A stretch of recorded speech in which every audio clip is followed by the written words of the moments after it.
Profesora, en esta oportunidad mi grupo y yo expondremos sobre el laboratorio 1 realizado. En este caso, quien le habla, Kevin Irving Yauli, expondrá sobre el primer ensayo, que es el contenido de humedad. Bueno, el contenido de humedad está regida bajo dos normas. En este caso es la norma técnica peruana 339.127, el cual tiene como finalidad evaluar el potencial de colapso del suelo en función al límite líquido y el peso volumétrico seco. Y la STM de 2216-98, el cual este método de prueba estándar es el que se determina en el laboratorio para hacer el cálculo del contenido de humedad de los suelos y rocas por masa. El procedimiento. Como primer lugar, se va a determinar y registrar la masa de un contenedor, la cual debe estar seco y limpio. Luego se deberá seleccionar las herramientas y especímenes de ensayo que son los más representativos. Y como tercer lugar se pasará a colocar el espécimen de sensato húmedo en el contenedor.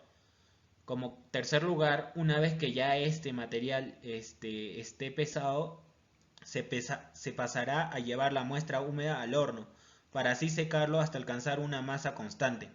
Este debe estar en un grado de 110 más menos 5 grados Celsius.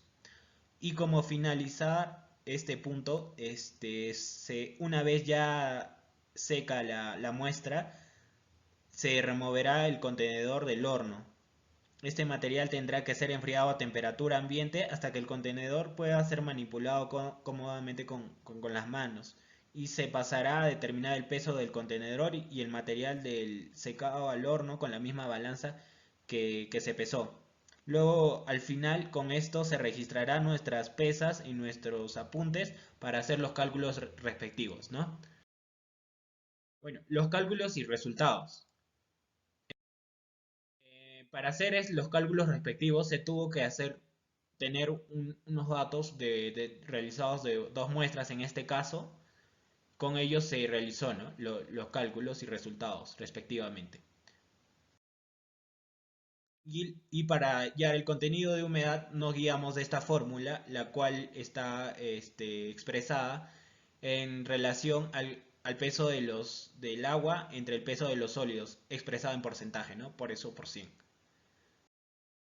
Teniendo estos datos ya obtenidos del laboratorio, procedemos a hacer los cálculos. Como primer lugar se hizo el peso del agua. En este caso es la diferencia del peso de la cápsula más suelo húmedo menos el peso de la cápsula más suelo seco en ambas muestras.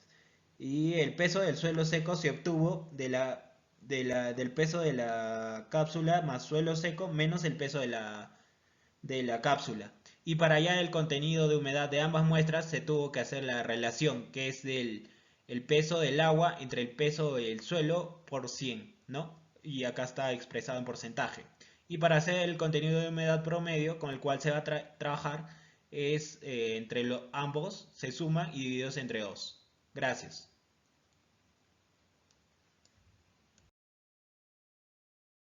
Buen, buen día, profesora. En esta oportunidad, quien les habla es Michel Piacamante y me tocó explicar acerca de fuentes de error. Eh, para ello, tomaremos algunos puntos, como por ejemplo,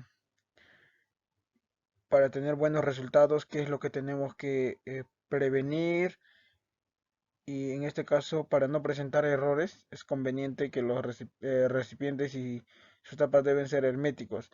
¿Y esto para qué? Para así la muestra no sufra una pérdida de humedad, y cuando se hace el secado,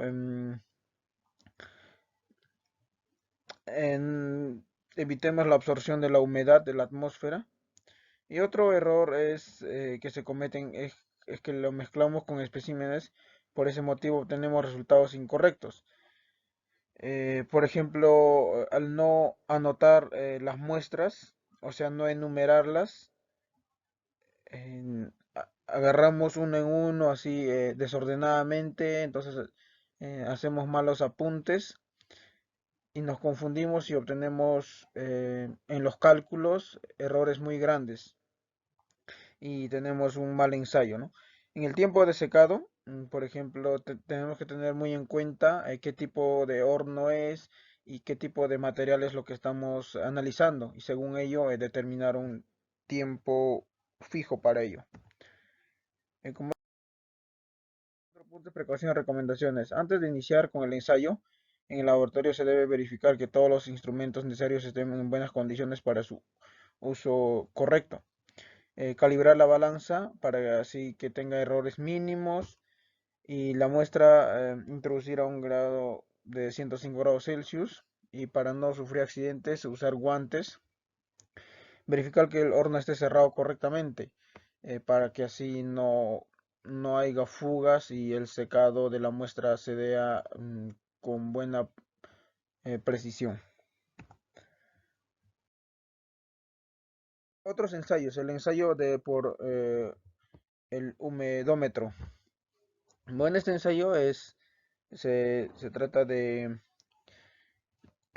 pesar la muestra en la balanza del Speedy, luego de ello introducirla la muestra al aparato que tiene dos esferas de hierro. Después de ello se agrega 2 cucharadas de carburo, y esto es que se combina con el agua y hace una presión al borde del Speedy por un tiempo de 45 segundos, para luego registrar la lectura del dial, y con ese resultado más una ayuda de las tablas llegaremos a saber cuánto de contenido de humedad tenemos. Y procedimientos, cálculos, y ahí tenemos algunas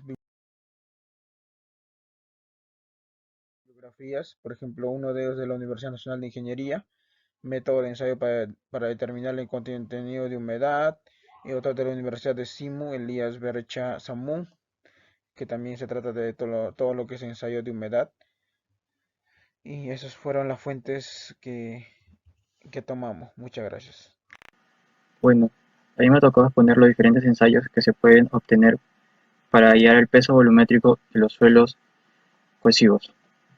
El primer ensayo es el método de la parafina, que su norma técnica peruana es la número 339.139. Bueno, se hace entrega de una muestra inalterada previamente hallada por la técnica de laboratorio para iniciar el ensayo. El siguiente paso es, se procede a pesar la muestra de una balanza eléctrica. Al mismo tiempo, se calienta la parafina en un recipiente hasta que se encuentre en estado líquido. Luego realizamos lo que es cubrir la muestra con la parafina líquida. Este proceso se lleva a cabo 3 veces de manera que no ingrese y salga agua de la muestra. Luego tenemos que cubrir la muestra con la parafina hasta que se haya enfriado. Luego se procede a pesarla. Y por último, llenar un balde lo suficiente para cubrir el volumen total de la canastilla. Luego dentro se coloca la canastilla sujeta a una balanza. Se pone la balanza en cero para descartar el peso de la canastilla. Finalmente introducimos la muestra cubierta de parafina dentro de la canastilla y registramos el peso sumergido obtenido. Bueno, ahora vamos a exponer el ensayo número 2, que es el método del cono de arena. Bueno, en primer lugar tenemos que seleccionar el lugar donde se llevará a cabo el ensayo, y en un cuadro de 60 centímetros por lado, nivelar la superficie lo mejor que sea posible. Luego colocamos 5 kilogramos de arena limpia y seca dentro de la botella, y atornillamos el cono con la botella. Luego pasamos a colocar la placa sobre la superficie del suelo nivelado y enrasado. Luego tenemos que hacer una excavación de 15 a 10 centímetros de profundidad con ayuda del cincel y del martillo, teniendo como guía el agujero de la placa. El volumen mínimo de la excavación dependerá del tamaño máximo de la partícula. El material extraído se coloca en una bolsa y luego lo pasamos a pesar. Se procede a colocar de forma invertida la botella con el cono en la perforación de la placa base. Luego pasamos a abrir la válvula permitiendo el paso de la arena hasta que se llene la cavidad del suelo. El siguiente paso es, cuando el agujero y el cono inferior se encuentran llenos de arena, se cierra la válvula y se invierte el equipo. Luego extraemos la arena de la cavidad y se recupera la porción de arena que no se haya ensuciado. Luego pasemos a depositar la arena que queda en la botella dentro de una bolsa. El suelo de la perforación contenido en la bolsa pasa a ser pesado. Y por último tenemos que pasar el material por el tamiz número 4 y 3/8. Bueno, ahora pasamos a ver las ventajas que tenemos si usamos el método del cono de arena. En primer lugar está el procedimiento que es más fácil de aprender y de ejecutar. Los instrumentos casi particularmente empleados para la ejecución del ensayo son mayormente económicos. La ejecución del ensayo no requiere de un técnico especialista y también se puede hacer una inspección visual del estrato que se ensaya. Bueno, este ensayo también tiene sus desventajas, como la duración del ensayo que es muy prolongada debido a que es un método tradicional.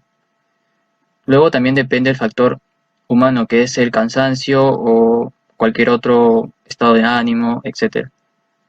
También se debe evitar trabajos de compactación cercanos u otras que produzcan vibración, pues altera el ensayo. Y también requiere la calibración de los instrumentos, como es el de la balanza y el cono de arena.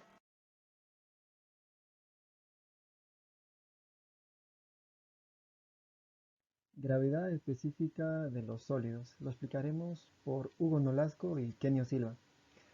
La gravedad específica es también llamada la densidad relativa, es la relación entre la densidad de los sólidos y la densidad del agua. Esto está bajo las normas de la NTP 339131 y bajo la norma norteamericana CTM D854. Uno de los objetivos que tenemos es determinar el peso específico de los sólidos con ayuda de un pignómetro.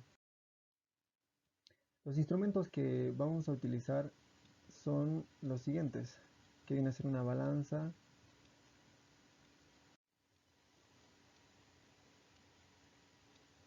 con una balanza de 1200 gramos con una sensibilidad de 0.01 gramos, también una bomba de vacío con tuberías y uniones, también un baño de agua, baño María que también se llama, otro el de frasco volumétrico que su nombre también pictómetro, de 100 a 500 centímetros cúbicos de capacidad.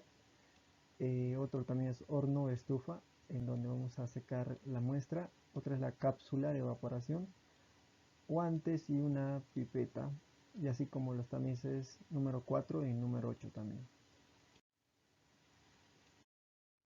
En los procedimientos, primero antes de comenzar registramos los datos de la muestra y ponemos en una cápsula para la evaporación, la muestra, luego mezclamos el suelo con suficiente agua destilada, revolvemos el aire si es que hubiera dentro del recipiente, ponemos el pictómetro al vacío, si queremos sacar el aire, luego llenamos el pictómetro con agua destilada, determinamos la temperatura cuando está suspendido la muestra, la cápsula evaporada con la muestra se pone en la estufa, sacamos de y registramos el peso seco. Para hallar el peso, la gravedad específica, se llena el pirómetro hasta la mitad con agua, dejamos reposar toda la noche y luego anotamos los datos que requerimos para hacer el cálculo. Luego en los cálculos encontramos para hallar la gravedad específica, como acá vemos, está por la división de W sub 0 por K entre W sub 0 más W2 menos W sub 1, donde el B sub 0 viene a ser el peso del suelo seco y el K viene a ser el factor de corrección, el B sub 2 viene a ser el peso del pitómetro, el B sub 1 viene a ser el peso del pitómetro más agua más sólidos de temperatura del ensayo. Buenas tardes, profesora. Yo voy a hablarles sobre las fuentes de error. No es recomendable usar la misma curva de calibración para los pignómetros de igual capacidad. Para lograr buenos resultados se debe evitar aguas que contengan sólidos disueltos. El pignómetro se le tiene que llenar con agua destilada y que no contenga burbujas de aire. La temperatura también es un factor muy importante que puede ocasionar resultados pésimos. Ahora voy a hablarles sobre los resultados obtenidos con el ensayo. El número de fiola acá se usó el B, y luego el ítem 2, que es el peso de la fiola, fueron 167.20 gramos, el ítem 3, que es el peso muestra del suelo seco, fueron 121 gramos, el ítem 4, que fue el peso muestra del suelo seco más el peso de la fiola, fue 291 gramos, el ítem 5, que fue el peso de la muestra del suelo seco más el peso de la fiola más el peso del agua, fueron 743.60 gramos, y el ítem 6 fue el peso de fiola más el peso del agua, que son 666.5 gramos. El ítem 7 ya es el peso específico relativo de los sólidos, que es lo que se buscaba hallar. En este caso se agarra el ítem 3 y a todo eso se divide entre el ítem 3 más el ítem 6 menos el ítem 5. lo cual resultaría en 121 entre 121 más 666.5 menos 743.60.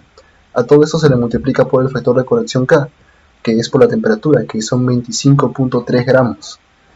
Este factor de corrección es 0,99697. A todo esto se obtiene 2.748, que sería la gravedad específica de los sólidos. Cabe resaltar que aquí no hay una gravedad específica promedio porque solamente se realizó un ensayo.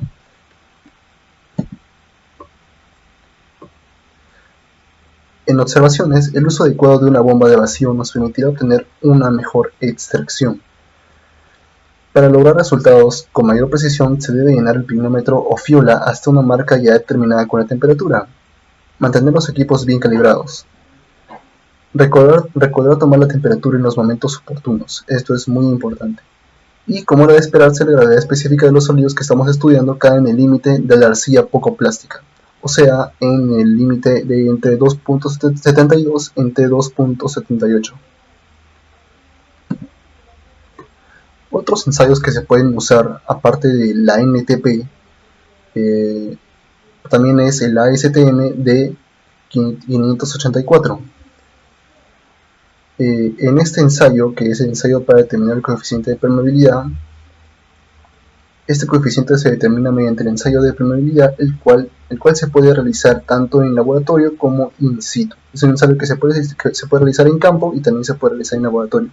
Este ensayo consiste en realizar un reconocimiento geotécnico, en el cual se obtiene un reconocimiento de la zona en la cual se realiza el ensayo. Y está a dos niveles, nivel constante y nivel variable. Conclusiones y recomendaciones. Hay instrucciones detalladas en el manual de laboratorio para obtener resultados de prueba más precisos, como que el pignómetro debe llenarse con agua destilada en el medio y dejarse reposar durante la noche. Por razones de tiempo, este proceso no se lleva a cabo. Para obtener un resultado más preciso se recomienda usar una bomba de extractor de vacíos. Lamentablemente en este ensayo no se ha podido realizar tal cosa, no se podía usar una bomba de extractor de vacíos, que sería lo ideal, no se podía hacer por razones de tiempo. Y bueno, eso sería todo. Muchas gracias, profesor.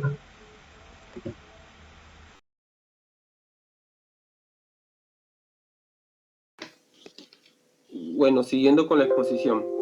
En los cálculos de los pesos, el peso del volumétrico del ensayo, tenemos dos muestras, la muestra 1 y la muestra 2. En el primer ensayo tenemos que usar tenemos que hallar la peso de la parafina, el volumen de la muestra más la parafina, y tenemos que recordar la densidad, masa sobre volumen, para hallar el volumen. Así estamos hallando el volumen de la parafina.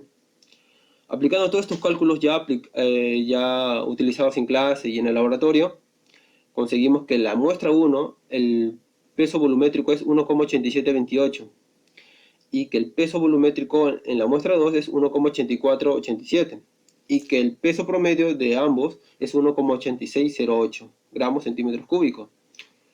Bueno, seguimos con la parte de fuente de error. Bueno, las alteraciones en la muestra. La muestra no debe estar en forma inalterada para su correcto análisis. El ingreso de agua o aire. La muestra no debe estar en contacto con la humedad o aire de ya que ésta aumenta su peso. No debe sufrir cambios en el trayecto del campo al laboratorio. La inadecuada calibración. La inadecuada calibración puede afectar en el momento de los cálculos. En las precauciones, verificar los materiales de las muestras, ¿no? Los materiales deben estar limpios, ya que eso puede alterar un poco en los cálculos. Los EPPs deben utilizarse al inicio, durante y finalizando el correcto ensayo en el laboratorio. El procedimiento inmediato. La muestra no puede estar mucho tiempo en el ambiente, ya que afectaría los cálculos del peso volumétrico promedio.